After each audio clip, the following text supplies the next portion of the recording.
Uppercase print.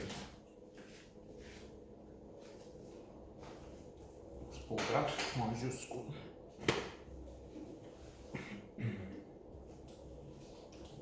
In some ways, films like this one should be included in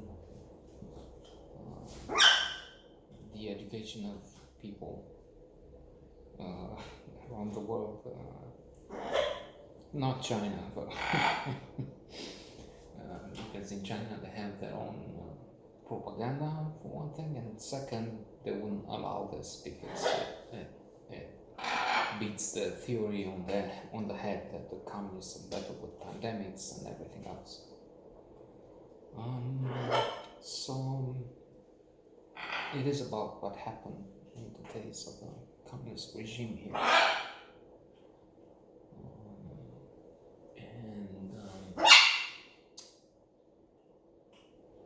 The effort made by some brave, heroic, we can say, young people to protest, in this case by putting graffiti writing on walls, on panels, wherever they could, so that people read and eventually try and protest. We have rights, things like that.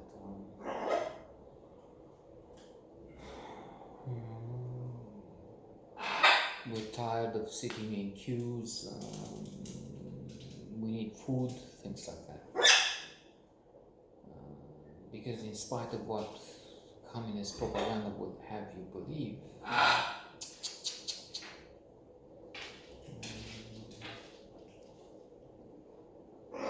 it's not heaven, it's hell.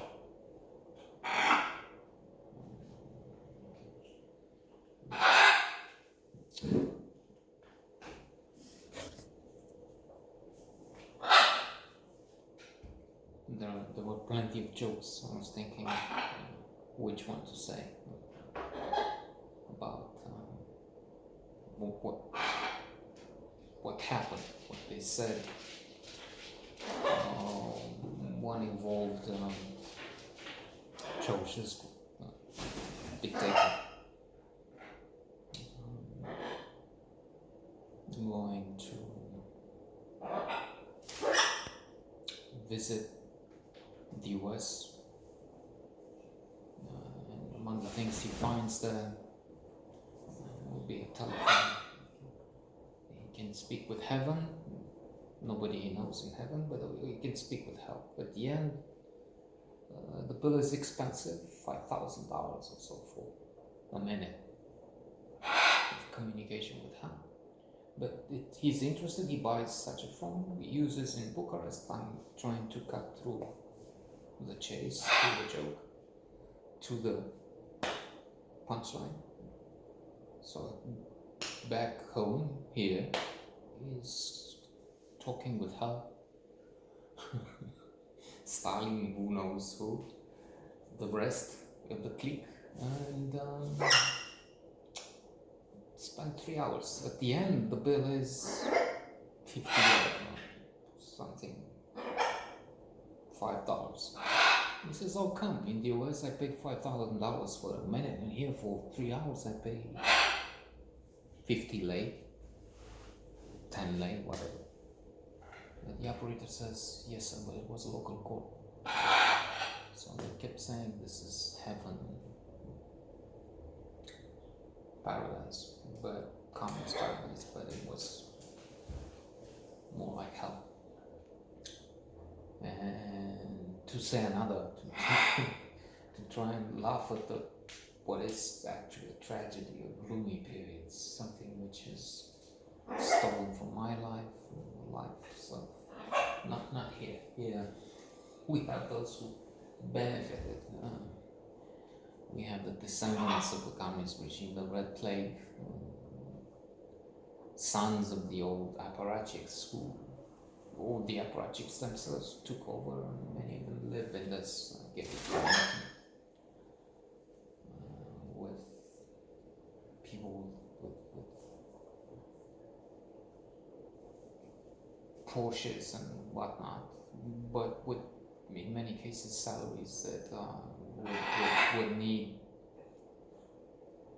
572 years of work to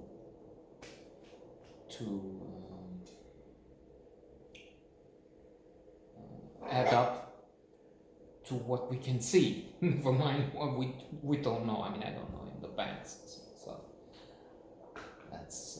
But let's just say that yeah, if the end of the world will come, the American and Russian presidents will come on television and will say, "Don't worry, we have spaceships." Now that Bezos and Richard Branson will fly into space, so we have spaceships, so we can leave the Earth. And at the same time, Ceausescu comes on television and he says, "Don't worry, we're at least 100 years behind." So I guess you get the point. Joke. So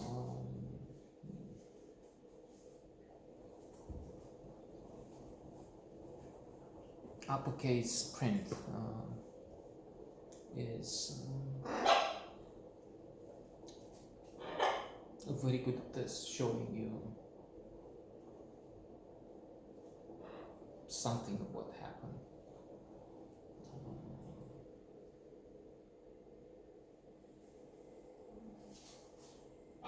The attitude, the oppression, the Limbaderland, the wooden language as they called it. They took the words and they extracted all meaning. The meaning was no longer what had been intended.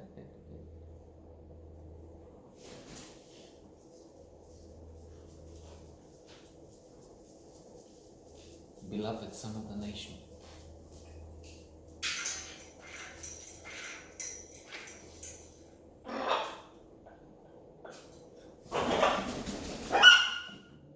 Maybe the most important word of all was turned into reverse. This guy was the most hated son of the nation. So, interesting. Educational.